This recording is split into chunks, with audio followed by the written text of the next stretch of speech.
Good morning. Is this Violet's mother? Yes, she's here. May I ask who's calling? Oh, hello. I'm the new homeroom teacher for Violet's class.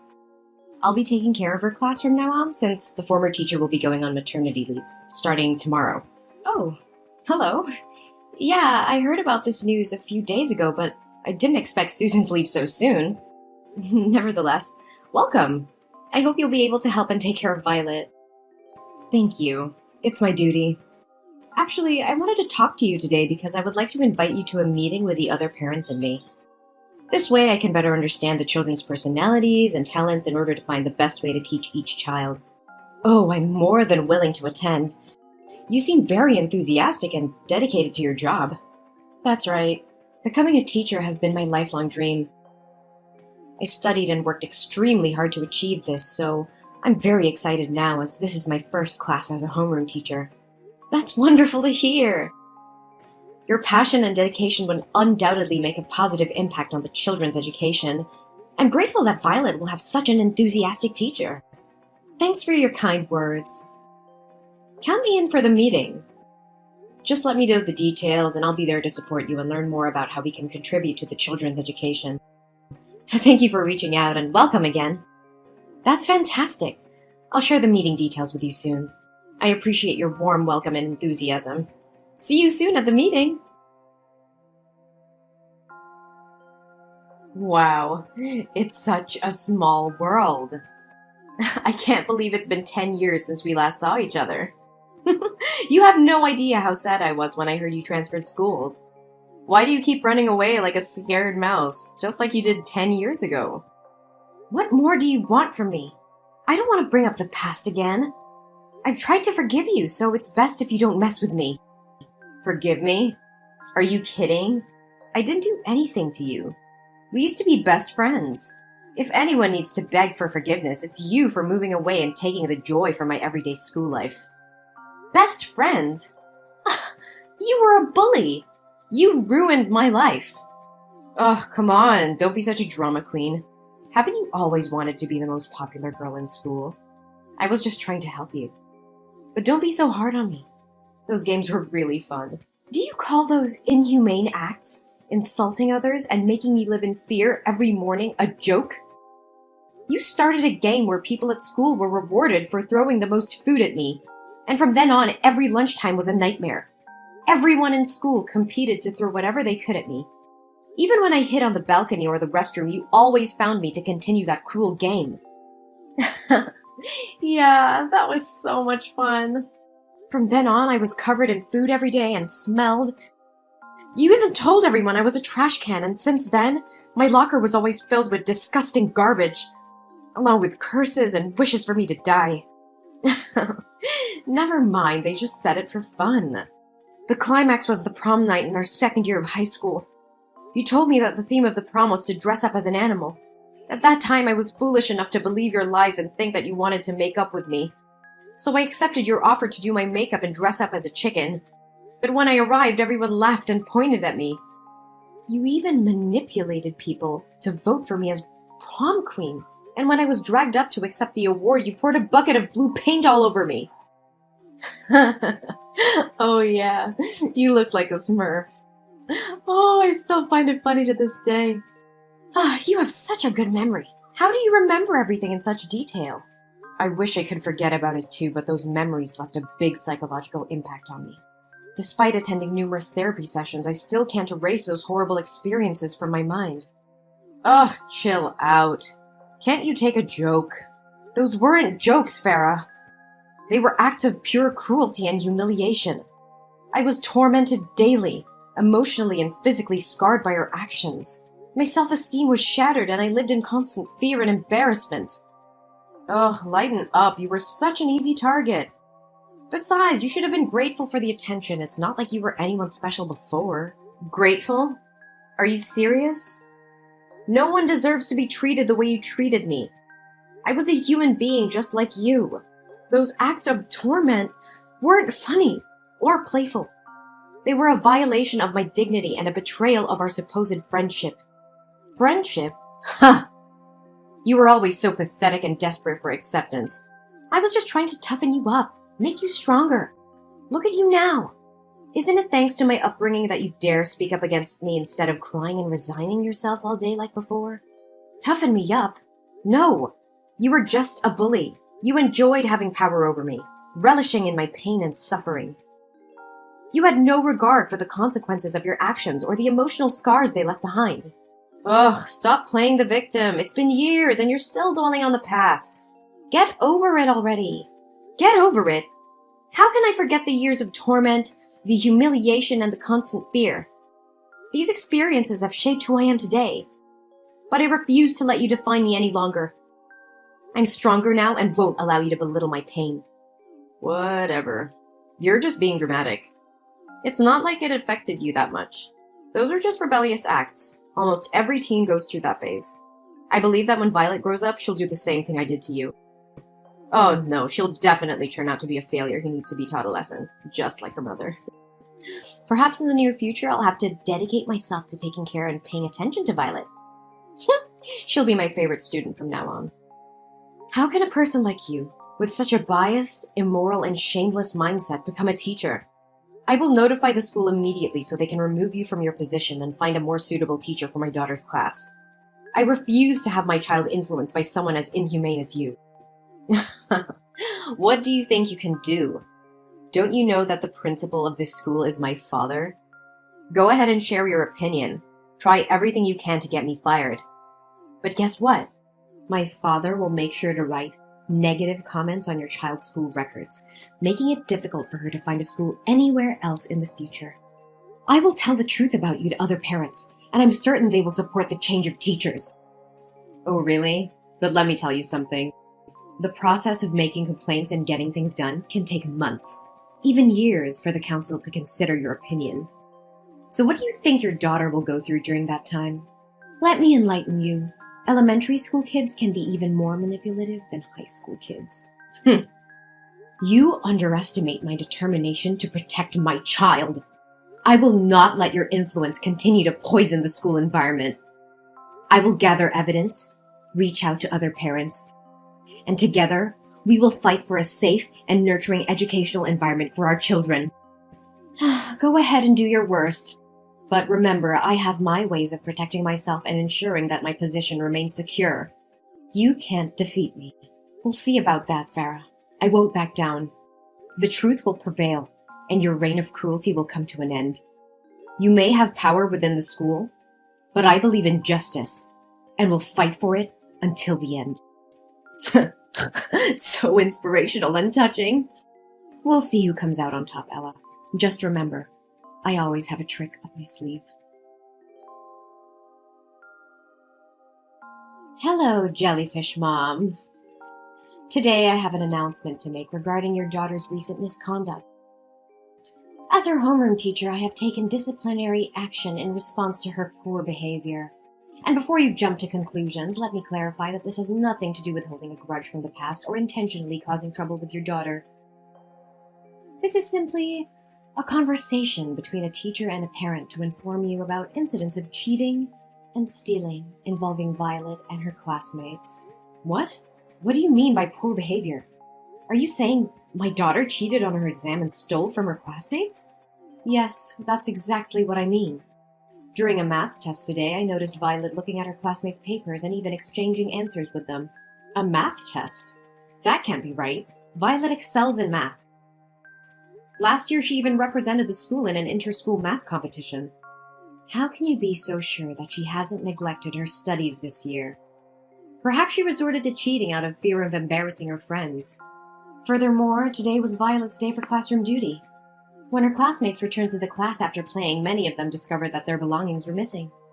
Crayons, hair bows, game consoles. They were all found in Violet's locker when we conducted a search. How is that possible? Something doesn't add up. I am confident that Violet would never steal from her friends. Someone must have framed her. Accept the truth. You have failed to raise your daughter properly. As an experienced teacher, I can clearly discern if a child is lying or not. Moreover, she has already confessed her mistakes in front of the class. What? Did Violet herself admit to cheating and stealing? Yes, indeed. Although I had to use a professional method as a teacher to get Violet to admit her mistakes. What do you mean by professional method? Well, as an expert in educating children, I know which methods work best. In this case, a light spanking with a ruler was employed. I can assure you that I have used this approach with hundreds of students before. What? Did you physically punish my daughter? How dare you take such action without certainty that she committed those acts? You coerced and assaulted her just to force her into admitting fault? And you still call yourself a teacher? Oh, please, she simply needed to face the consequences of her actions.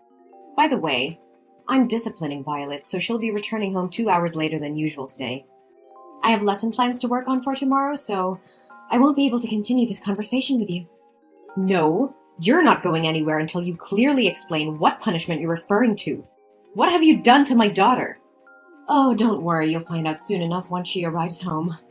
Today I decided to test out a new punishment method, and your daughter was the first one to experience it. She'll be so grateful to me for a refreshing summer look. What on earth are you talking about? Oh, just relax, it's no big deal. Today was career day at school, and my class happened to open a salon shop. So I made a small adjustment to Violet's hair. Even though she looked pretty with her hair tied on both sides, she looked even prettier with her new hairstyle I created. What? How dare you touch my daughter's beautiful hair? Did you cut off those 2 braids? Oh, you silly person, of course not. I wouldn't be so heartless. Short hair wouldn't suit her face. Instead, I shaved her head in front of the entire class. I simply used her as an example to teach and warn other students never to make the same mistake as your daughter. It's quite an effective method of education. I swear to God, you're going to pay for this. You've gone too far, Farah. I won't let you get away with this. Oh yeah? I'm not too worried. If I didn't go this far, she'd never learn her lesson. Don't you know that when parents coddle their children, they grow up to be losers? I'm just doing what I'm supposed to do. You should be thanking me. What kind of teacher? No. What kind of person would do this? You have crossed all boundaries. It's not your place to physically and emotionally harm my daughter. You have abused your authority as a teacher. Oh, please, don't be so dramatic. It was just a harmless punishment. Her hair will grow back soon.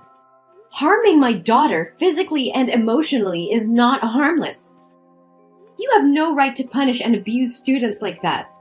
Even if she had committed a serious offense, you should have contacted me as her parent to discuss it, not subject her to torture like this. Oh, come on, it's my class, my rules, okay? Besides, in addition to correcting your daughter's behavior, I saved you some money on shampoo and water bills. Isn't that great? I can't believe you would stoop so low, Farah. You're supposed to be a teacher, someone who nurtures and guides young minds, not someone who inflicts pain and humiliation on innocent children. How can you live with yourself?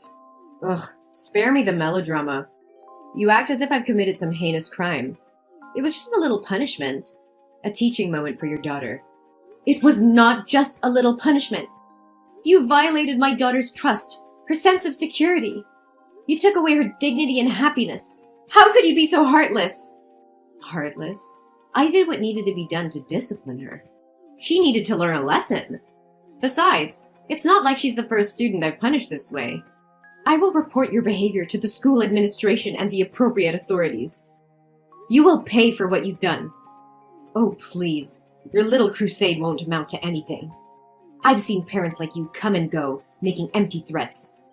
I've dealt with worse than you. You may have dealt with others, but you've never faced someone like me.